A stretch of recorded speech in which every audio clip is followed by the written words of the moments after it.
So before we talk about the most recent JoJolion chapter that came out, which is what I'm going to be reviewing in a second, I made a couple mistakes in the chapter 62 spoiler video. So a lot of people pointed this out to me, and I kind of noticed it after. I was just commentating in the moment. I did it right after reading, so I ended up calling Paisley Park, or I ended up calling Speed King Paisley Park. I was like, this is Yasuho standing behind her or whatever, but it was actually Speed King. That was my mistake. But aside from that, I kind of really just messed that up, I guess. But anyways, what's up, everybody? It's Kami, and chapter 62 of JoJolion released the day after the spoilers came out, so that was Friday. Today's Saturday. I'm recording this. You guys are going to see this on Sunday. I was supposed to get this up on Friday, but I ended up kind of just taking the day off. I kind of just did a couple other things and stuff. It's no big deal to me. But yeah, so chapter 62 released, and you guys can read it on Batoto. That's bato.to. I know a lot of people ask me in the comments about the spoilers and stuff. They're like, oh, Kami, where can I read chapter 62 and stuff, but it wasn't out yet. But now it is, so you guys can read it on bato.to. It's Batoto.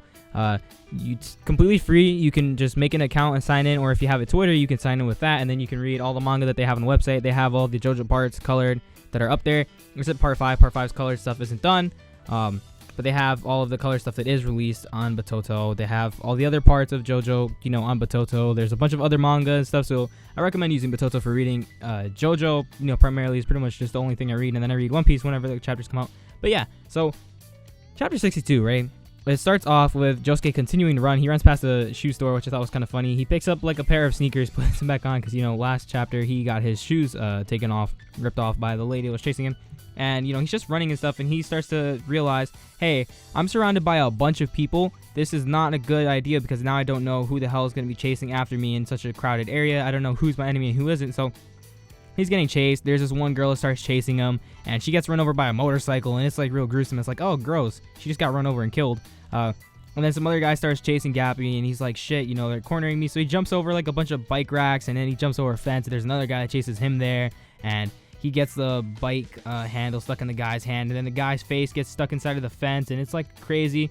And he uses soft and wet to kind of just cushion himself from the guy's blood by opening a water bottle and using soft and wet to make the water from the bottle turn into a giant bubble to protect him, which I thought was some of the sickest shit in like all of JoJolion. I thought it was like really damn cool to just see him use soft and wet in a way like this, because it's like we've seen soft and wet use all the stuff with bubbles and such. We've seen him put it inside of the one Rock twin's face when they had that fight, the guy that had like the soccer ball stand thing, and he like inflated the bubble. I almost said balloon. He inflated the bubble, and it kind of just pops in his eye or whatever, and we've seen him take away people's visions and stuff like that. But it was really cool to see him use it to expand the water from the water bottle to protect himself from getting the blood on his body, because he knows, I can't let anything from this stand attack me. I can't let the blood touch me. I can't let them bite me or hit me or anything like that. So that happens, and then I guess it just transfers over to this kid that was on a bike that gets blood all over his face, and it was really gross and stuff.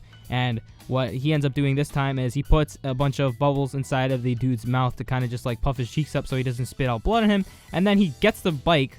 He gets one of them from the bike rack, and he just takes it, and he's getting chased by the little kid, and then the little kid kind of just starts to fade out, and he's in like a really big open street. But he knows that people will get to him if he doesn't keep moving, and even if he keeps moving, they're still going to get to him until he gets to the stand. So he's like, all right.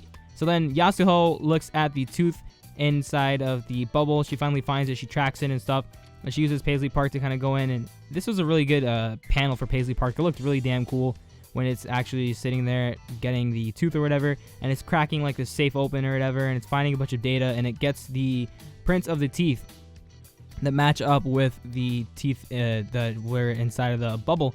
And she gets the information on it saying it's from December 4th, 2007 and January 25th, 2008, and it was some tooth that was taken from a human that the person ended up biting 15 rabbits and killing them. So that's Dolomite. I always mess up his name for some reason, but yeah, so that's tracking back to Dolomite, and they show a picture of him, and he looks really cool, and his name is actually Dorokoma Masaji, and he's 39 years old in this picture. And he looks really cool. He kind of reminds me of Prosciutto from part 5 in this.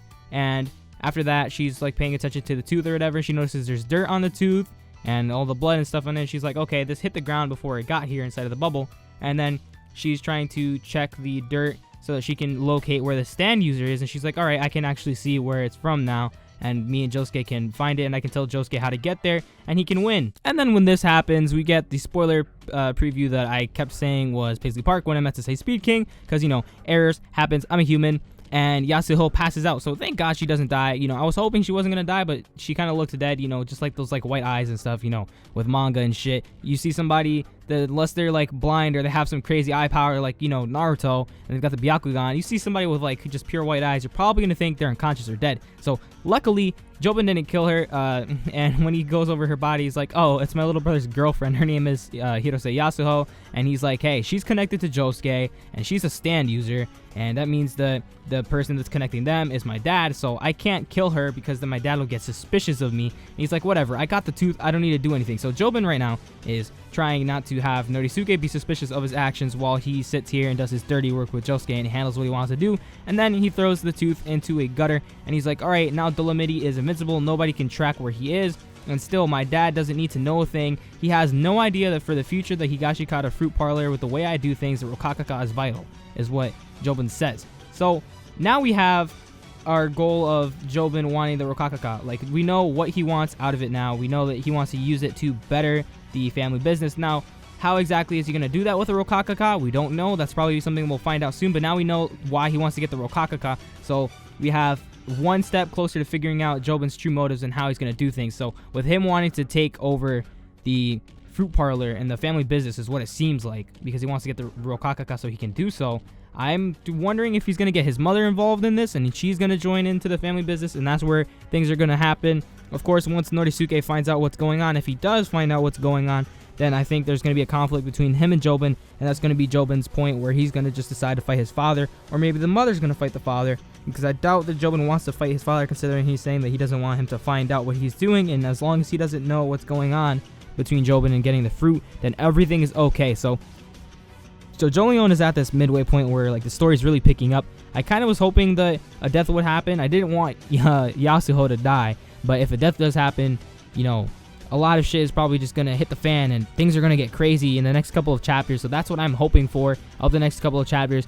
Just everything just goes batshit insane and, you know, somebody dies, right? Because we haven't really had too many people die aside from the rock people and JoJolion. So it'll be really cool to actually see somebody die and move the plot forward and bring everything in. And they'll just, you know, do some crazy shit, right? A death from anybody that's important would just be like, oh shit. So hopefully something crazy happens. It just ends the chapter with that same little kid running towards Josuke, and he's just running in a straight line, just chasing after him, and that's pretty much that. So I wonder what's going to happen. Let me know what you guys think is going to happen in the next chapter. Wonder what Jobin is going to do. I hope Josuke finds where Dolomiti is next chapter and he beats the shit out of him. I'm waiting for it, honestly, just to beat down on Dolomiti, and how he's going to do it, because he can't really make contact with Dolomiti, so he's probably going to have to do something with soft and wet. That'll be really cool, unless he decides to randomly get a Killer Queen ability, and then, you know, he does like a sheer heart attack or something, like we saw those in the flashback where there was like a bunch of sheer heart attacks that came out and attacked. You know, that would be some crazy shit if that ends up happening, but a lot of people have this misconception, I guess, because Josuke is a fusion between Josefumi and Kira, that he should have his stand be fused, right? But we don't really see too much often of Kira's, you know, Killer Queen ability, aside from that one point where he punches Damo, and a lot of people were like, oh, you're wrong about this. I don't care. That looks like an explosion to me when he punches him in the head. I understand he's a rock human and rock humans have different anatomy, but getting punched in the head and having your blood splatter all against the wall, you know, in the side of the whatever wall that was, just out in broad daylight like that, it looks like his head exploded. So I'm gonna say it was an explosion. Again, you guys can take it however you want. I'm gonna take that as an explosion. That's what it looks like to me. So I wonder what's gonna happen. This next chapter is gonna be really exciting. Let me know what you guys think down below in the comments, and I'll see you guys next time.